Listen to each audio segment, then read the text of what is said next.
It's humanity's most universal insult. A single finger thrust upward, a gesture that transcends language barriers and cultural boundaries. From traffic jams to political protests, from stadium crowds to celebrity scandals, this simple hand signal communicates one unmistakable message: contempt. But this isn't some crude invention of modern rebellion.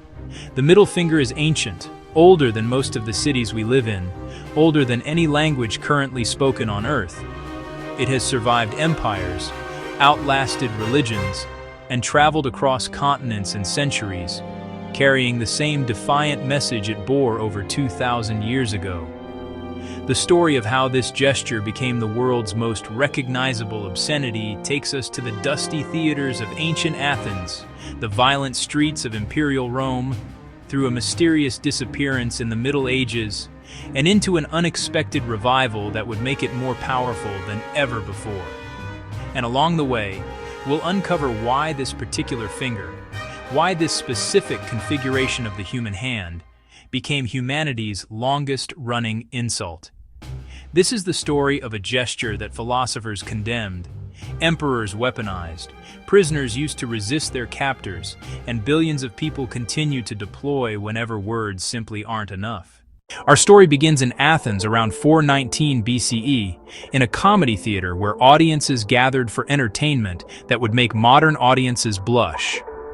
The playwright Aristophanes, master of bawdy humor and political satire, was staging one of his most famous works, a play called The Clouds.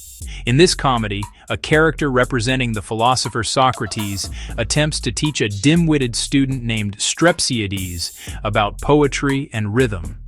The lesson involves something called dactyls, a poetic meter consisting of one long syllable followed by two short ones. But the word dactyl in Greek had a double meaning. It meant both finger and this specific rhythmic pattern, because the joints of a finger mirror that same long, short structure. When asked about dactyls, Strepsiades makes a crude joke by gesticulating with his middle finger, making a reference to masturbation. The Socrates character responds with disgust, declaring the gesture boorish and stupid, unfit for a gentleman. The audience, of course, erupted in laughter. They knew exactly what Strepsiades was doing. But why the middle finger specifically? Historians believe the ancient Greeks relied on the middle finger to represent an erect penis. The extended middle finger, with the other fingers curled around it, created an unmistakable phallic symbol. The middle finger was the phallus. The surrounding fingers represented testicles. It was anatomical, visual, and deeply offensive. The Greeks called this gesture katapagon, from the words kata, meaning downwards, and puge, meaning rump or buttocks. It was more than just a rude sign. It was a threat of sexual dominance, a symbol of degradation and humiliation. The term katapugan also referred to a male who submits to anal penetration, or katapigaina for a female. In a culture obsessed with honor, masculinity, and public reputation, this gesture struck at the core of a person's dignity. The gesture quickly spread beyond the comedy stage. The ancient writer Diogenes Laertius records how the Cynic philosopher Diogenes of Sinope directed the gesture at the famous orator Demosthenes in 4th century BCE Athens. Even philosophers, those supposed paragons of reason and restraint, wielded this vulgar weapon when words failed them. But the middle finger wasn't just an insult. In the 1st century Mediterranean world, extending the finger was one of many methods used to divert the ever-present threat of the evil eye. People believed malevolent forces surrounded them constantly. The phallic gesture, with its aggressive sexual imagery, was thought to possess apotropaic power, the ability to ward off evil spirits.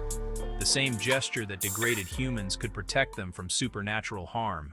The gesture eventually made its way to ancient Rome, where locals likely called it digitus impudicus, the indecent digit. The Romans, never ones to shy away from crude humor or sexual imagery, embraced the gesture with enthusiasm. But they also refined its meaning, weaponized it, and in some cases turned it into an instrument of imperial power. The cruel and depraved first-century Emperor Caligula forced his subjects to kiss his middle finger as a representation of his penis. This wasn't playful mockery. It was domination, a grotesque assertion of power that reduced Roman citizens to the most humiliating submission imaginable.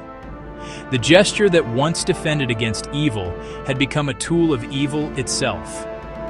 The poet Martial, who had always enjoyed robust health, extended a defiant middle finger at his three dithering doctors. In his epigrams, he wrote about a man named Sextilis, who had been accused of being effeminate or sexually submissive. Martial mockingly suggested that Sextilis used the finger to counter the insult, essentially throwing the accusation back at the accuser. The gesture could flip power dynamics, turn an insult into a weapon. Other Roman writers referenced the gesture constantly. Juvenal, through Synecdoche, wrote of the middle nail cocked at threatening Fortuna. In the 1st century AD, the writer Persius described superstitious female relatives concocting a charm with the infamous finger and purifying spit. In the Satyricon, an old woman uses dust, spit, and her middle finger to mark the forehead before casting a spell. The Romans blurred the lines between insult, sexuality, magic, and power. The indecent finger features in the Priapia, a collection of poems relating to the phallic god Priapus. In Roman culture, the phallus wasn't just about sex. It represented fertility, protection, virility, and power. The middle finger condensed all these meanings into one simple, unmistakable gesture. In late antiquity, the scholar Isidore of Seville explained the term shameless finger with reference to its frequent use when accusing someone of a shameful action. By this point, the gesture had been part of Mediterranean culture for nearly 1,000 years. It was as ancient to the Romans as Rome is to us. And then, something remarkable happened. The middle finger vanished. Not completely, but its prominence in Western culture dramatically declined during the Middle Ages, and it would remain obscure for nearly 1,000 years. What happened? The ancient Greeks and Romans enjoyed periods of intense sexual and expressive freedom, but the Catholic Church was far more concerned with sexual decency and modesty. This likely impeded the middle finger's continued use, since it was viewed as a sexual gesture. In a world increasingly dominated by Christian moral theology, where the body was treated with suspicion and sexual imagery was suppressed, an overtly phallic gesture had no place. The gesture didn't disappear entirely. It lurked in shadows, appeared occasionally in crude folk humor, survived in fragmentary references, but it lost the cultural prominence it had enjoyed in the classical world. The theatrical stages where it once drew laughs were gone. The public baths where Roman bodies displayed their uninhibited sexuality were closed. The gesture became, in a sense, a refugee from a freer age. This is where one of history's most persistent myths enters our story. You've probably heard it, that the middle finger gesture originated at the Battle of Agincourt in 1415, when English longbowmen taunted French soldiers by displaying the fingers the French had threatened to cut off. It's a compelling story, it's dramatic, it connects the gesture to English military history, and it even provides a false etymology for a certain four-letter word. But it's completely false. The insulting gesture of extending one's middle finger, referred to as digitus impudicus in Latin, originated long before the Battle of Agincourt. There is no contemporary record that English archers made any gesture at the French after battle to show they still had their fingers.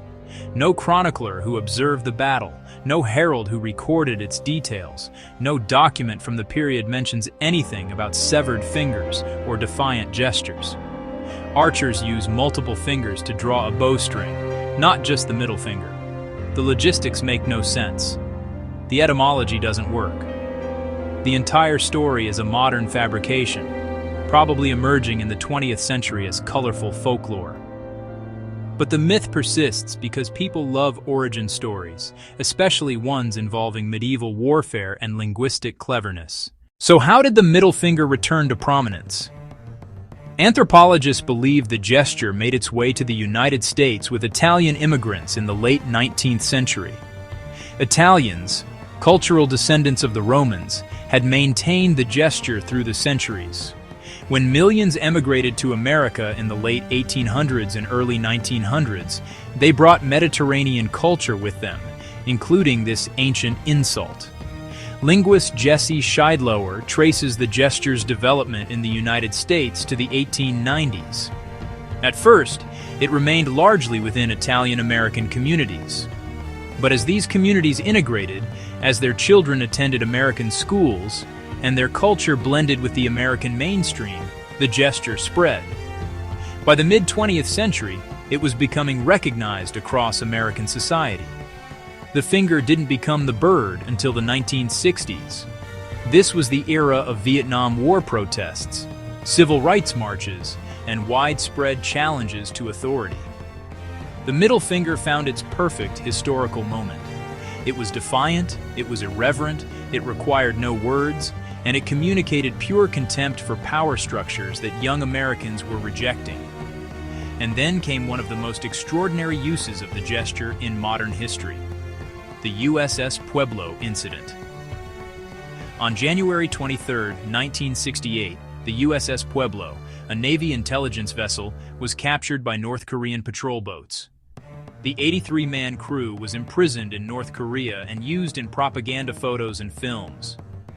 The captured American crew members often discreetly gave the finger in staged photo ops, undermining the North Koreans' use of the images in their propaganda. The North Koreans, ignorant of what the gesture meant, were at first told by the prisoners that it was a Hawaiian good luck sign. For months, North Korean propaganda distributed these photos worldwide, showing supposedly contented American prisoners, many of them subtly flipping off the camera.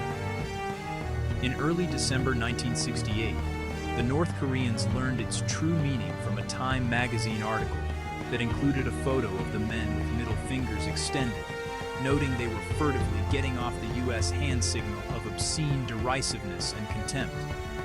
When the guards finally figured things out, the crew members were subjected to extremely severe beatings in what they called Hell Week. But the damage was done. The gesture had exposed North Korean propaganda to international mockery. The middle finger became a weapon of political defiance. Abby Hoffman used the gesture at the 1968 Democratic National Convention. Ronald Reagan, while serving as governor of California, gave the middle finger to counterculture protesters in Berkeley. Nelson Rockefeller, then Vice President of the United States, directed the gesture to hecklers at a 1976 campaign stop near Binghamton, New York, leading it to be called the Rockefeller gesture. But why does this gesture have such power? Why does a simple configuration of fingers communicate such intense emotion? Psychologists and anthropologists have studied this question, and the answers reveal something fundamental about human communication and the nature of taboo. Nonverbal communication often carries more emotional weight than words. A gesture, especially one with millennia of cultural history, can trigger immediate visceral responses. The middle finger activates multiple layers of meaning simultaneously: sexual aggression, social defiance, threat, mockery, and pure contempt. It's economical, requiring no translation, no explanation. Anthropologist Desmond Morris has said that the middle finger we know today, the digit hoisted high in the air with other fingers bending to its will, represents a penis and testicles. That anatomical mimicry gives the gesture primal power. It's not abstract, it's visceral, bodily, aggressive. It implies penetration, domination, violation. The gesture also derives power from its status as taboo. For centuries, it's been forbidden, inappropriate, obscene. Using it creates a brief transgression of social norms, a moment of rebellion. In contexts where politeness is enforced, where authority expects deference, the middle finger becomes an act of liberation, however small. It's used when words seem insufficient or too polite. when anger exceeds the capacity of language, when someone wants to communicate not just disagreement but fundamental disrespect. The gesture reduces complex emotions to one simple message: I reject you completely. While the middle finger has become nearly universal in Western culture, the world has developed many variations of obscene hand gestures. It's not clear whether the ancient Greeks and Romans extended their middle fingers vertically in the air or pointed them horizontally or in other directions. The modern American version, thrust upward with the back of the hand facing the target, became standardized only in the 20th century. In Britain and Commonwealth nations, the two-fingered V sign with palm facing inward serves a similar function, though its origins remain disputed. Mediterranean cultures have the fig sign, made by inserting the thumb between the index and middle fingers. Different cultures have created different phallic gestures, but the underlying symbolism remains remarkably consistent. In modern times, the gesture has become so ubiquitous it occasionally escapes into contexts where it causes scandal. Musicians use it on stage. Athletes deploy it against hecklers. Celebrities flash it at paparazzi. Each incident generates controversy, proving the gesture retains its power to shock despite its familiarity. The gesture has even created legal questions. Is it protected speech under the First Amendment? Can you be arrested for flipping off a police officer? Courts have generally ruled it's protected expression, crude but constitutionally permitted. The ancient gesture now appears in case law, debated by lawyers and judges trying to balance free expression against public order. In the digital age, the middle finger has colonized new territories. The middle finger emoji arrived in Unicode 7.0 in 2014, immediately becoming one of the most used symbols in digital communication. The gesture that began in ancient Greek theaters now appears in text messages, social media posts, and email, carrying the same meaning it had 2,500 years ago. So why has this gesture endured when so many other ancient customs have disappeared? Why does a hand signal from classical antiquity remain immediately recognizable and powerfully offensive in the 21st century?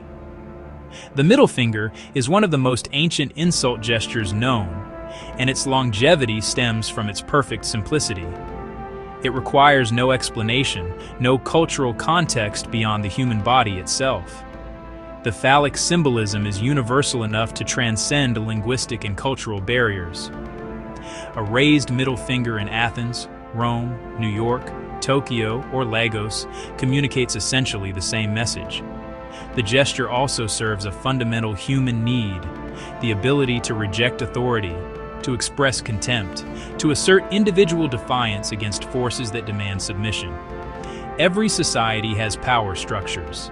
Every society has moments when people need to say no, to reject, to rebel. The middle finger provides that release. Sometimes it's used seriously, as genuine hostile communication, but often it's playful, humorous, a way to mock pretension or deflate tension. The USS Pueblo prisoners used it to maintain their dignity and humanity in captivity. Friends use it jokingly with each other. It can be aggressive or affectionate, depending on context, tone, and relationship.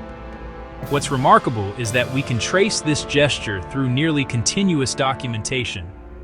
From Aristophanes' comedy in 423 BCE to Roman epigrams, through its medieval obscurity to its modern revival and global spread. Few human behaviors have such well-documented persistence. Will the middle finger remain powerful for another 2,500 years? As communication evolves, as new technologies create new ways to express emotions, will this ancient gesture retain its force? History suggests it will. Humans will always need to express contempt, to reject authority, to communicate defiance. And as long as we have hands, the middle finger will remain one of the most economical ways to do so. The middle finger isn't just a rude gesture. It's a time traveler, a survivor, a testament to the remarkable continuity of human expression across millennia. From the comedy stages of ancient Athens to the prison cells of North Korea, From Roman streets to modern highways, this simple configuration of hand and finger has communicated the same essential message: rejection, defiance, contempt. Socrates called one who made the gesture boorish and stupid, and he was right in a sense. The middle finger isn't subtle. It isn't elegant. It doesn't argue or persuade. It simply declares, "You are rejected. Your authority is mocked. Your power over me ends here." And perhaps that's why it has endured. Because throughout human history, ordinary people have needed ways to speak truth to power, to resist oppression, to assert their dignity against forces that would deny it. The middle finger is crude, yes, but it's also profoundly democratic. Anyone can deploy it. No special knowledge required, no expensive equipment, just a hand and the willingness to use it. When you flip someone off in traffic, when you raise your middle finger at an unjust authority, when you make that gesture in anger or frustration or playful mockery, you're participating in a ritual that connects you to every generation that has lived for the past 2,500 years. You're speaking a language older than English, older than any modern nation, older than most of the world's major religions. The origin of the middle finger is the origin of defiance itself. It's humanity's longest-running rejection of submission, our most persistent assertion that we cannot be entirely controlled. For better or worse, crude or profound, the middle finger is one of the most enduring statements humans have ever made. We are here, we will not submit, and no authority can completely silence us. That's the fascinating origin of the middle finger. If this documentary changed how you see this ancient gesture, flip the like button in our direction and share this video with someone who needs to know they're participating in 2,500 years of human history every time they flip someone off. Subscribe to the Fascinating Origins of Things for more deep dives into the surprising stories behind everyday aspects of our world. Because every gesture has a history, every insult has an origin, and even our crudest behaviors connect us to the ancient humans who came before us.